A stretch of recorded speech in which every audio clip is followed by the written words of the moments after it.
अस्सलामुअलैकुम वरहमतुल्लाहि ताला वबरकातुहू। उम्मीद करता हूँ खैरियत से होंगे। आज मुफ्ती साहब की सुनवाई हो रही है और इंशाअल्लाह ताला वो जल्द ही रिहा हो जाएंगे।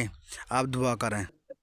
સામે અર્જુ સાહેબ એને એના પાછળ કોઈ કાવતરું છે કે કેમ, કોણ કોણ સંકળાયેલા છે અને એના જે આ કાવતરું હોય તો એનો પાછળ કોણ સપોર્ટ કરે છે, એના ફંડ્સ ક્યાંથી આવે છે, આ બધી વિગત સાહેબ મેળવવાની બાકી છે અને એ માટે એની ફિઝિકલ હાજરી જરૂરી છે અને બીજા પણ ગુના સાહેબ અરજદાર આ જે પ્રોડક્શનમાં રજૂ થયેલ છે આરોપી સામે નોંધાયેલા છે અને અને એના સાહેબ આ બેંક એકાઉન્ટ મુંબઈની અંદર ધરાવે છે, તો આ બેંક એકાઉન્ટ પણ તપાસવાના બાકી છે અને એમાં કેટલું ફંડ્સ છે, ક્યાંથી આવે છે, કોઈ રાજકીય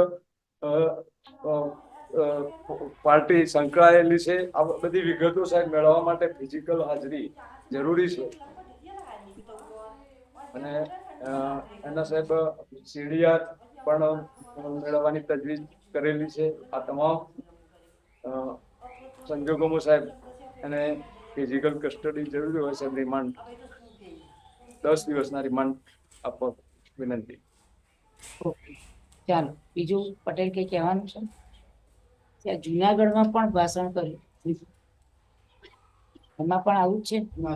જુનાગઢમાં પણ આ કરવાનું બધું છે સર, સામખિયાળીમાં પણ આ એમાં એટ્રોસિટી કરી નથી। કે બંને ગુનામાં એટ્રોસિટી નથી? અહીંયા જ એટ્રોસિટી। આ જે સાહેબ આરોપી નંબર 1 અગાઉ રજૂ કર્યો એ સાહેબ કસ્બા જમાતના પ્રેસિડેન્ટ છે અને એ રજિસ્ટર હોય। હવે જે સાહેબ મેં આજે ઓર્ડર આજે રજૂ કર્યો છે સાહેબ, હવે એ જોતા સાહેબ જે મેં નશાબંધી બદીઓ બુરાઈ રોકવા માટે તકરીર પ્રવચનનો ધાર્મિક કાર્યક્રમ રાખેલ છે। નામ કસ્બા? ઈશાક, કસ્બા જમાતના પ્રમુખ છે મોહમ્મદ ઈશાક ગોરી। આ જરા 2 વાર પૂછીશ હા। હા, અરે કઈ વાંધો સાહેબ, 5 વાર પૂછજો, વાંધો નહીં। જમાતના પ્રમુખ છે સાહેબ,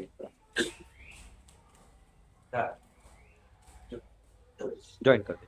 ચાલો, એટલે એવું નથી સાહેબ કે પ્રોગ્રામ અમે કર્યો છે તે ઓચિંતો પ્રોગ્રામ ઉભો કરીને કરી દીધો છે અને મૌલાનાને બોલાયા અને ધાર્મિક આવું ઉશ્કેરણીજનક પ્રવચન આલવા માટે એમને બોલાયેલા છે સાહેબ।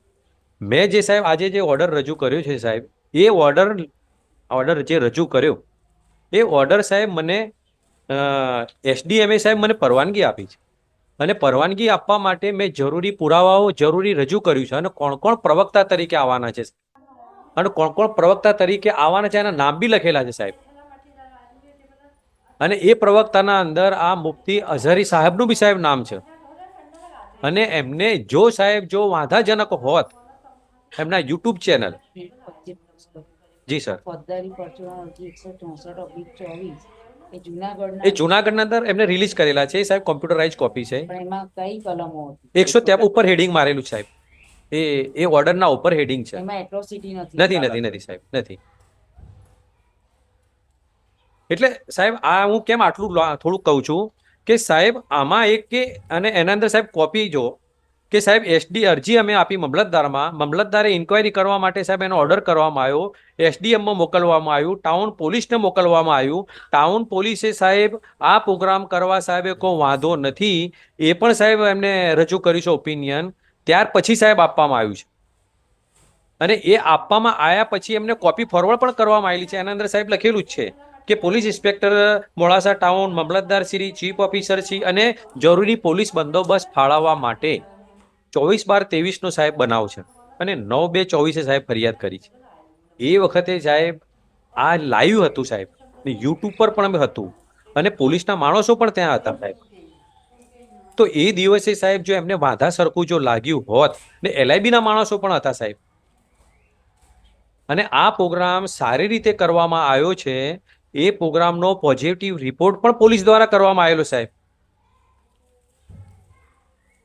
અત્યાર સુધી સાહેબ એ બનાવની કોઈ ફરિયાદ થઈ નથી, પરંતુ સાહેબ જુનાગઢના અંદર એક બીજી સભાના અંદર મુદ્દો ઉપસ્થિત થયો એટલે જુનાગઢમાં જે સાહેબ ફરિયાદ દાખલ થઈ, ઇવન ધ સર્ટિફિકેટ એ સારી રીતે થયો છે, એમના માણસો હાજર હતા, તો માણસ એટલે હું ઇઝ